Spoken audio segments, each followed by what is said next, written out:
Hello, it's Ashley here from Paper&Twine. It is Tuesday, June the 29th. It is about 3:30, 20 to 4, and I'm really behind schedule today. Oh, dearie me, I'm really, I don't know what's going on in my life at the moment. I'm very, very disorganised, and I thought I'm way behind with my entry to the Woollysteph Art Club. It's going to be the new prompt on Thursday, isn't it? So I need to get cracking. So the prompt was Halloween, and I've got some things in my stash that I've found to have a little play with. I'm not quite sure what I'm going to do. This is one of my favourite paper pads, which is no longer available, and I don't have very much of it left. But look at this cover page. Put it that way, just you can see. I love it. I absolutely love it. And my favourite page was this one here, and I've used all of that. I think I might have to do a little internet search and see if I can find anybody who's selling it on eBay or anything, because I do like it. You've got the owls. All these books, which are lovely. Rare Oddities, which is the name of the paper collection. These journaling cards, which have got this purple paper on the back. This is a little bit of one of the sheets that I like, Brews and Potions. I like this one. I know it's upside down for you, but I like that one. I'm not a Halloween fan. I mean, I hide when it's Halloween and don't answer the door if people come knocking. Look at that paisley one, and it's got measurements on the other side. But yeah, I've used nearly all of that, and I've found the tiniest scrap of my favourite bit of it, which is this. So I'd like to use that somehow. And yeah, I have an idea of what I'm going to do, but yeah, I don't know. Then I've got this that was free with a magazine. It's called Autumnal Treasures. You've got bats, a black cat, a pumpkin, another pumpkin there, a spooky treat for you. Yeah, so we might use a bit of that. I've got this stamp set, which is called, oh, I don't know, but I bought it. There's a craft shop somewhere near Ulster. I think it's Ulster. I'm not sure. And this was £15 in the sale, and the coordinating dies were also £15. And there's all kinds of little useful things. You've got a witch's hat there and there, and we've got another little pumpkin. We've got these birds which could colour in different colours, so that's a possibility. And I've also got this set of thin lit dies from Tim Holtz as well, which has got Halloween. And I have got, yeah, so I'm going to have a little play and come back to you when I've finished, I think. Well, it's a few hours later, and typical that the sun has come out now that the day is almost over. Anyway, let's see what I have been up to. Yes, I think that the next pages I do are going to have to be just one layer. That gives you a clue, doesn't it? Excuse my fingers as well. I have been busy crafting all day. Yes, so you can see my first page is very full and there's the other 5, lots of 4. ready to go. But yes, this is full. So we've done summer, we have done nature,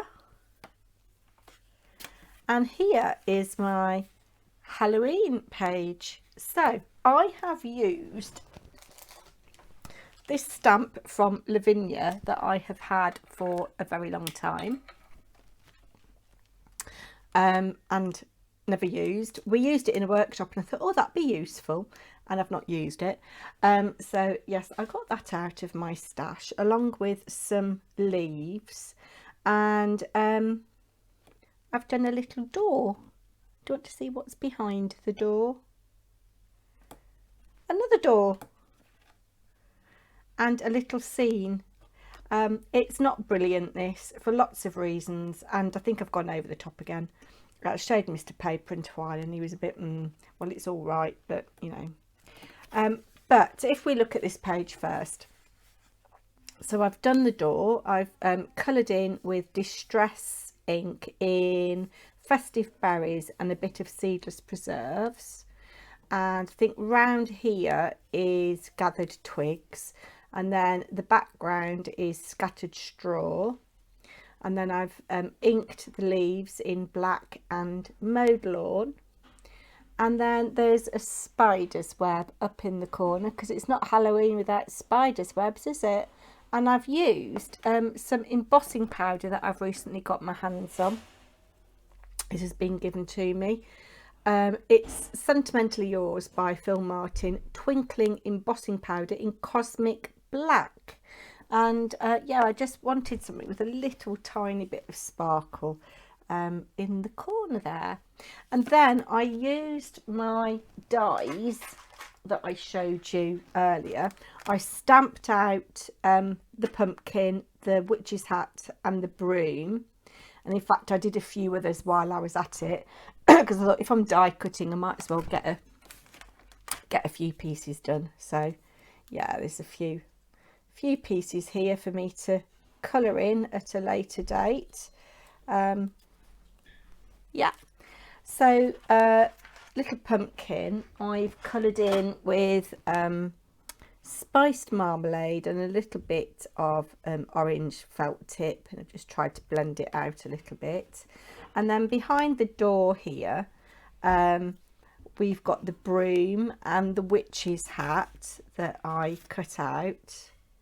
So basically I stamped this stamp and I've cut round the door, and then I stamped the door again, but of course without reversing the stamp you don't get the same shape, so I've kind of tried to mask it by stamping some of the background bricks and colouring it in just to give the same shape all the way round. And I've put the witch's hat. I quite like the witch's hat. I like my little bit of colouring. I'm hopeless at watercolouring, but you know, I need to learn. And I've used the Secura silver pen on the buckle of the witch's hat. And then this picture was out of this book that I recently bought from a charity shop for £1, and I flicked through it before I bought it and I saw this picture and I thought, ah, Halloween. But it wasn't very successful. I tried to watercolour with Distress ink and it didn't like it. So we've got some Seedless Preserves and chipped sapphire for the sky, and then I used these pens, which again I've recently acquired, watercolour blending brush pens. They worked okay on this paper, but it was very, very thin paper, and I backed it onto a thin layer of card before I coloured it, but yeah, it didn't like it, and it does look a little bit juvenile, shall we say. And I've got a crease there, it's not stuck down very well, and you can't see, it's kind of dyed a death, it's soaked into the paper, but I did go in with silver to make some stars, but they've disappeared. And then, you know me, I wanted a record of things that I like, so I've done kind of like a little spine on this page, and I've just put Halloween prompt 3, 29th of the 6th, 21, because that's when I've completed it. Some of the graphic 45 rare oddities paper that I really like, and you know, this is kind of like a little archive. And then this was some of the washi tape that I recently acquired through Craftspire, and I backed it onto some very thin, very thin card, and then cut out and went round the edge with gathered twigs. So they're like little mini journaling cards. We've got Haunted Mansion, Ghost Giggles, Are You Tired of Trick or Treating All Alone? Join our community for free and meet nicely disguised guys and gals with the very same interests, treats mainly. Become our 666th member and win a devil's mask. And then there's another little thing there. So that was, you know, I just cut the tape up to make those little journaling tags. And then on the back page of my booklet, I mounted this rare oddities paper and made a little pocket. And this is the last bit of my favourite bit of paper. And I've used a scrap of something else just to make a little journaling card on the back. So yeah, I've gone over the top again, haven't I, really? I need to rein it in a bit. You know, I've said that my mantra is less is more, but I think with this art journaling thing, it's been more is more. So yeah, let me know in the comments down below what you think. I'm looking forward to seeing what the next prompt is, and I'm going to keep it simple next time. I'm going to keep it simple. It's going to be one layer. You watch, it will be one layer. Thank you very much for watching, everybody. Take care now. Bye.